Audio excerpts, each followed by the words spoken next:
أهلا وسهلا. Mabuhay. 欢迎 Bem-vindo.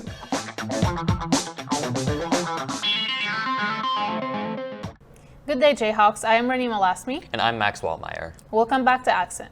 With so many events happening around the world, we decided to dedicate this episode for the most recent national news. I'm sure we've all heard about the recent protests in Iran about women fighting for the right to choose whether or not they wear a hijab. What are your thoughts on this? I think that the hijab mandate are wrong, and bans that forcefully prohibit wearing the hijab are wrong as well. For example, in France, which I haven't seen much coverage on that from the media. It's been a lot more of Muslim women are fighting for their right to remove the hijab. People need to be aware when they are watching the news to not conflict Iran with Islam. Iranians are not protesting against their religion. They are fighting for their right, for women's right to choose and for their basic rights. I do know that the majority of Muslim majority countries don't have hijab mandates. Of course, it could be a little harder for us over here to understand what's happening in Iran, so we decided to interview a former Iranian citizen. We'll have a better perspective on what is going on. Let's hear what he had to say. Hello everyone, my name is Ekaterina Lesovskaya, and today we are going to have a short program of Accent. As you probably know, there is a lot of unsettling events happening in Iran. And today with us is Homayoon Rafatijo. He is going to address the current situation in Iran.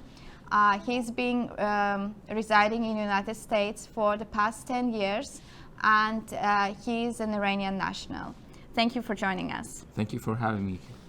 So there have been a lot of protests on the streets all over Iran.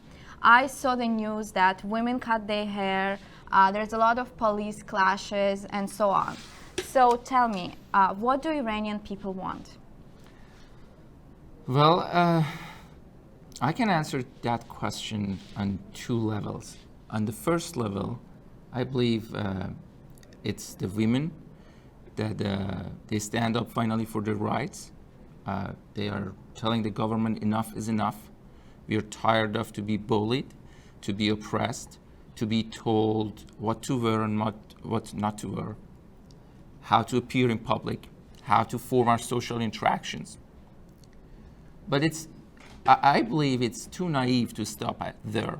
I believe the fundamental reason for what we see right now in Iran is the Iranian people, not just the Iranian women, the entire society, females, males, and even children. They want to reclaim the social morality that this government has taken away from them over the course of past 40 plus years. So what do you mean by social morality? Can you expand on that? Sure. So see, when it comes to morality, I see two kinds of morality. One is private morality. It's how me, you, everybody conducts ourselves in our personal life. That's how we behave in our private time. It's up to us. It doesn't affect the society. A social morality is when people get to interact with each other. If people are accepting other people's values or belief, not necessarily accepting in terms of practicing them, but just accepting their existence. If we are treating our fellow citizen as a human being with his or her own personal values, not necessarily similar to ours. I don't believe the morality, the social morality, is something that you bulldoze or coerce or suppress someone else's just because they have different values or different belief system than yours. And that's exactly what the Iranian government does. So now the Iranian people want to communicate this message to the government, enough of you taking the social morality from our society. Mm-hmm. So now let's go back to the tragic event that happened a few weeks ago when Iranian woman Mahsa Amini was killed by Iranian morality police. So Iranian government officials say that hijab is part of the Iranian culture, so its compulsory enforcement is justified. So what is your opinion about that? and if I could laugh on your show, I would, because I don't know if if the Iranian government officials realize that this statement that they make is rather paradoxical. If something is part of a culture, people are naturally and intuitively gravitated toward practicing it. You don't need any enforcement. You don't need any so-called morality police. The fact that the Iranian government goes to this extreme measure to enforce hijab on Iranian women is a testament by itself that hijab is not accepted as a cultural norm among women in Iran. So it's not part of a culture. And that statement is just a bunch of malarkey to me. Mm-hmm. So what is important to understand about the role of hijab in Iran and its effect on the culture? Well, we need to, hijab is not a cultural element. It's an Islamic commandment, better to say Islamic recommendation. Now, why I use the word recommendation, because if you study Quran, there is a verse in Quran asking the Prophet to advise women to veil themselves, to cover their body. Mm-hmm. But that verse address the female believers, not female Muslims. Mm-hmm. There are many places in Quran where a distinction is drawn, a sharp distinction is drawn between Muslims and believers. You could be a Muslim but not a believer. Mm-hmm. Now, Iranian society, Iranian people, as generally, most of them disclaim Islam. They don't want to be affiliated to Islam. There is some historical perspective to that. I'm not going to get into the details of that. But even those who identify themselves as Muslim, they just don't practice. They're just Muslim by birth. So in other words, Iranian females particularly, most of them would not consider themselves true believers. I mean, they don't want to be believers the way the Quran addressed them. So that verse really does not apply to most of the Iranian females. But the government wants to send people to heaven, and they say that publicly. That they say that the role of the Islamic government is to send people to heaven. Mm-hmm. So that's why they think that they need to force an Islamic recommendation, a Quranic recommendation on every female in Iran, regardless of their belief system, regardless of their religion, regardless of whether or not they want to be identified as a believer. Mm-hmm. So recently, the President Raisi came to United States to address the UN Assembly.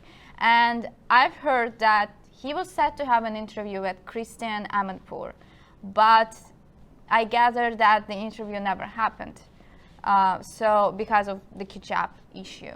So could you elaborate on that? Do you know some more information why it never happened? And what's the role of hijab was in that?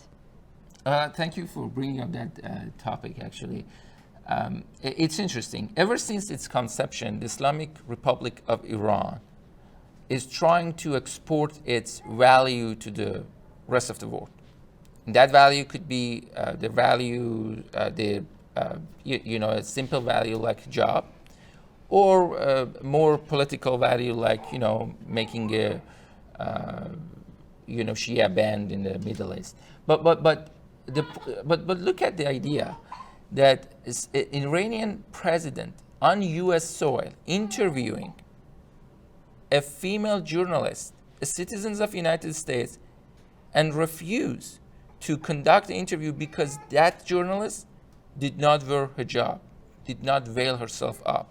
So see, this is the problem with the Iranian government, the fundamental problem. They have a philosophy of my way or highway.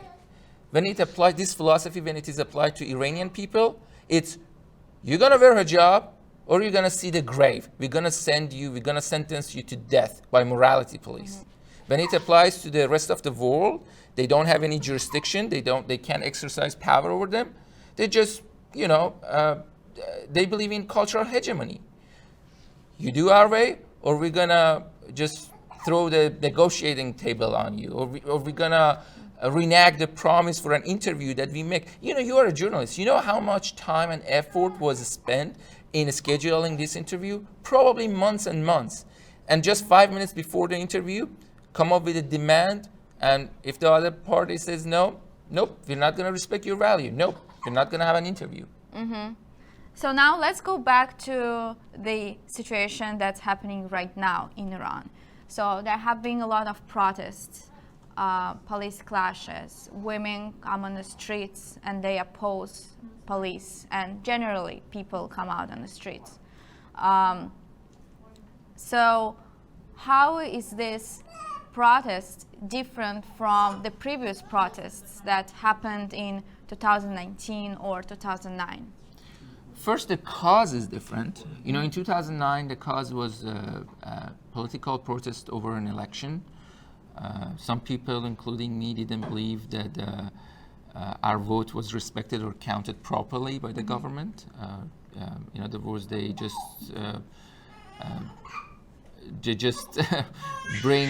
brought their clown candidate out of the ballot box. They didn't respect the ballot. The 2019 had mainly financial motivations. So people are still living under the poverty line, but at that time there were some changes that people, sharp, abrupt changes in the economy, people felt it and just they come on the street. Now, this protest concerns human rights violations by the Iranian government. So, and you see more people on the street because, people come together. So like, okay, we can put up with your economic, the poverty. We can put up with your political corruptness. But what we cannot put up with, we cannot tolerate as human beings is when our human rights is violated. So now I would say the situation is more chaotic. People express their anger, the protesters express their angers in more, I would say, violent ways. And so the government suppressed them more violently and more brutally. So, so I would say the cause is different, to answer to your question, and also the intensity of the protest and the level of suppression has increased significantly comparing to previous protests. So taking all of that we discussed today, right now, how do you see the future of the Islamic Republic of Iran, and what is the women's place in it? Well, I start with your first question. So you said Islamic Republic of Iran. Now I would like to point a dilemma here, point out a dilemma. Islamic Republic is an oxymoron. It's an oxymoronic term. It's just, I say it's a hot ice. We don't have a hot ice. We don't have a government that's both Islamic and republic or democratic, both at the same time. So the term is oxymoronic. The government is oxymoronic, no matter how much the Iranian government's propaganda is trying to say, no, we respect democratic values, we have elections. No, they don't. It's just a show for them to convince the rest of the world that they have legitimacy and acceptability among the Iranian people. That's never been the case. The constitution is flawed with a lot of inconsistency, and the collision between the Islamic aspects and the democratic aspect is just, unavoidable. So I believe the Islamic government, these people are going to go. I don't have a crystal ball to tell you when, but I can tell you they're going to go. And there is this famous remark, actually, saying that in a totalitarian government, everything seems fine, everything appears perfect up until the last 15 minutes. So the last 15 minutes before the collapse. So someday, I don't know when, they're going to go. They're going to go, and it's going to happen fast. And about the role of the Iranian women. So Iranian women are fighting 10 steps ahead of Iranian men in this fight. And they deserve to have their voice heard in the future of the Iran. But in 2022, we are far from the traditional practice that we had in our culture back in 1920 or 1900s. It's not for me or any man, for that matter, to say what would be the role of Iranian women in future. Iranian women will decide for themselves. They make it clear that they have a voice that cannot be deadened by any act of oppression, and I believe that they're gonna, their voice will echo for years from today, and they're gonna find their place in the future of Iran, and that place would be way more prominent than the place they are having right now under the reign of the Iranian leaders. Mm-hmm. So thank you, Homayoon, for Sure. being here with us today and shedding some light on the current situation of Iran. It was Thank a pleasure you. to be with you. Thank you. Thank you. You may not hear it at first, but it's there. Our chant, rising.